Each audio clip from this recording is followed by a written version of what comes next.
Excellent. So we are joined today by Janis Pugh, writer and director of the BAFTA Award nominated comedy, drama, musical, feature film Chuck Chuck Baby, which is screening at Out on Film Festival here in Atlanta on Friday, September 27th at 7 p.m. and at Landmark Theater in Midtown Art Cinema. The logline for Chuck Chuck Baby is Helen's humdrum world takes a surprisingly interesting romantic turn with the return of her charismatic childhood friend Joanne. Moving, funny, and charming, this is the musical rom-com set in a Welsh chicken processing plant you never knew you needed. So again, we are honored to have you here, Janis. So excited. Thank you for joining us. No problem. I'm honored to be interviewed by such a great festival. It's fantastic. Hello, everybody watching the film and all those amazing people who keep supporting these incredible festivals.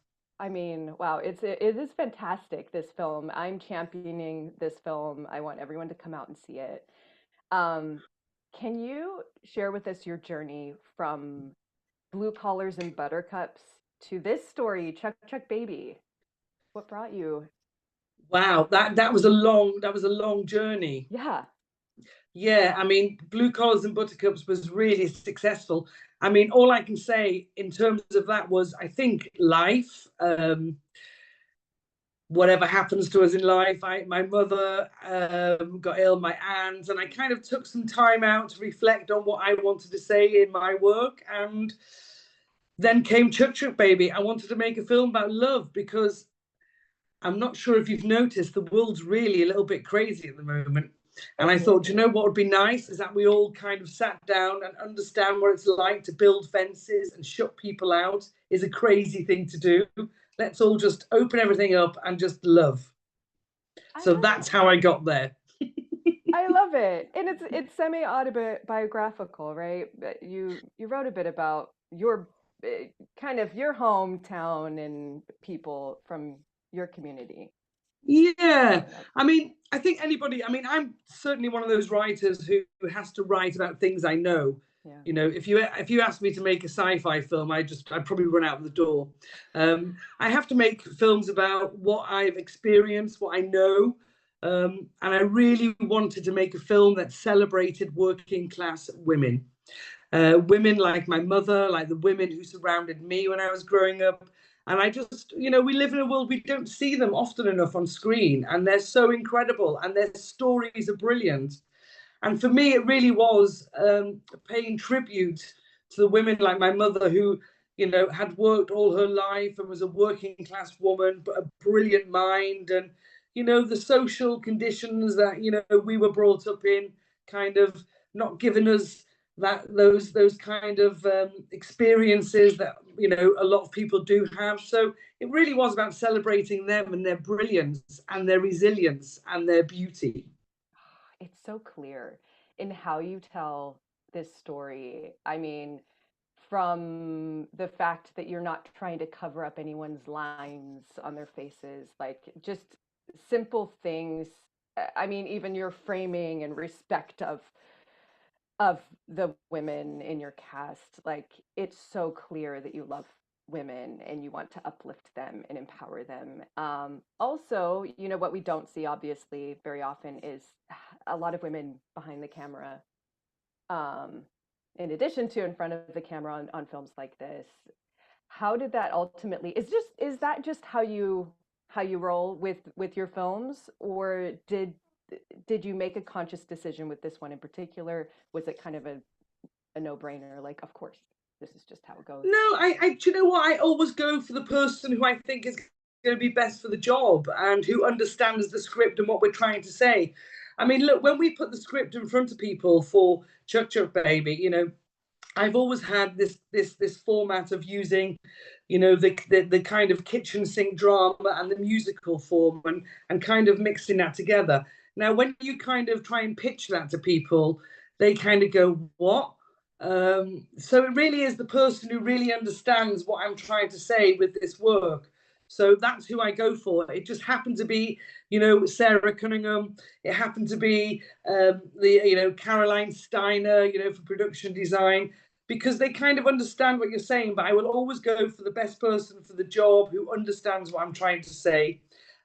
Look, for me, it's like if somebody reads a script, and I'll go back to those incredible women, you know, when we pitched this idea to financiers, they were like, we really like it, but can you make the women 20? No, thank you. You know, and these are the things you always come up against. So for me, anybody who sits down and reads that script and says to me, I love it, I want to do it, that for me is the first big tick. You know, because, you know, my work requires, you know, the collaboration of a brilliant load of people to come around me. And, you know, and we're all there for the same thing and all trying to get to the same ending. And, you know, when we were doing Chuck Chuck Baby, I could see the crew, it was something unique to them. They hadn't seen it. And it, you know, it's inspiring. And for the cast as well, brilliant performances from all the cast, and them trusting me and giving, you know, everything that they have to me. You know, we shot this film in 26 days. Nothing goes over 3 takes. That's a real testament to cast and crew.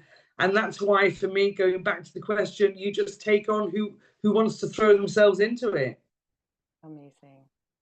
It's amazing. I mean, I'm just reflecting on so many powerful scenes, and this would not have been the same film if everyone were in their 20s. It would not have had the layer and the nuance. I wouldn't have wanted to see it personally. No, and no it's, thanks. you know, for me, the beauty of it is those women, as you know, at that age where, you know, I'm at, and it's kind of like, you know, how the world, you know, you know, and we can all say, you know, how we all feel a little bit invisible in the world. And you know, I have a real kind of excitement. I love washing lines, and I have them in a lot of my work, and it really comes from being a really kind of I wouldn't say angry teenager, confused teenager. And my mother always had a blue overall on because she worked in a printing factory. I remember having a little row with her while she was outside, and I said, "Why are you always hanging washing?" And she turned around and said to me, "So people know I'm alive." Oh. And it's always stayed with me because she had a great stuff. But it was just one of those things where I think, wow, you know, does that mean, you know, not being invisible or anything like that? And, you know, yes, you know, we stuck to our guns and said, this is a film, you know, about women in their 40s. And, you know, it's about women and their friendships and their love for each other, and their resilience to those kind of lives. So, yeah, we wouldn't have changed it for anything.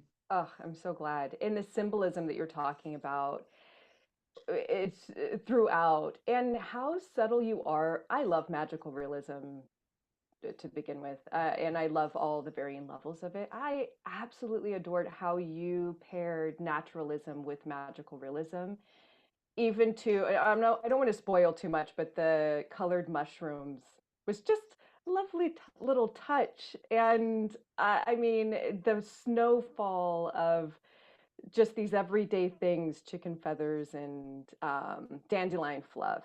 Why is that? Just how you think as a filmmaker? Why did you choose this kind of style to tell this story? And then also the musical element. Did you plan it this way? Yeah, I mean the magic. I mean, it's how my head works. To be honest with you, I can't really get out of it. I do try and write things without music, and it doesn't really work for me. The magical realism is really about taking an audience into a place. You know, the story itself and the characters are very, I would say, concreted, very rooted, and the story itself is very real. So I think we can afford to kind of dress it up a little bit and take it a little bit further without throwing the audience out. And it's the same way as in how I use music, you know, how we use music in our lives, and through grief or heartbreak or falling in love. And I'm always very, you know, I stress enormously that I don't want the performance to be a performance. It has to be heartfelt. And we always go into it very subtly. And it's the same with the magical realism. It's kind of a very slow production line of tracking, and just taking the audience with us. I love musicals, but I often feel myself being thrown out of them when the big burst of you can feel it coming. Yeah. And I think with what I try to do is really just use that piece of thread to just keep pulling them in. So, I mean, I don't want to give too much away, but the beginning of the film with Helen in the car, you Yes. know, people were like, So "You're staying on her the whole time," and I said, "That's exactly what I'm doing. We're just bringing the audience in." And I love that. when I'm writing, it is very. If I'm, when I was writing that scene, if I'm not crying, the audience won't be crying. Yes. I have to know when Yeah. it feels right to burst into song, and when to bring it back, because music for us all is a very personal experience. And so taking that, the music starts at the beginning of script writing because it's part of the storytelling and Mm. part of the narrative, so very much like a musical, but just done in a very different way. Yeah, it really is. And it's also lovely that they're not necessarily singers, that No. you feel like it's a normal person singing along to the song Yeah, that they yeah, are feeling in their heart. In that scene you're talking about in particular, it's just so lovely. I yeah. I loved that we got to see. I mean, that the actress is fantastic as well. Louise Brealey. Am I saying her last name correctly? Yes, Louise Brealey. Lovely, She's lovely. extraordinary. Yeah, Wow, yeah. No, it was a full lovely. conversation.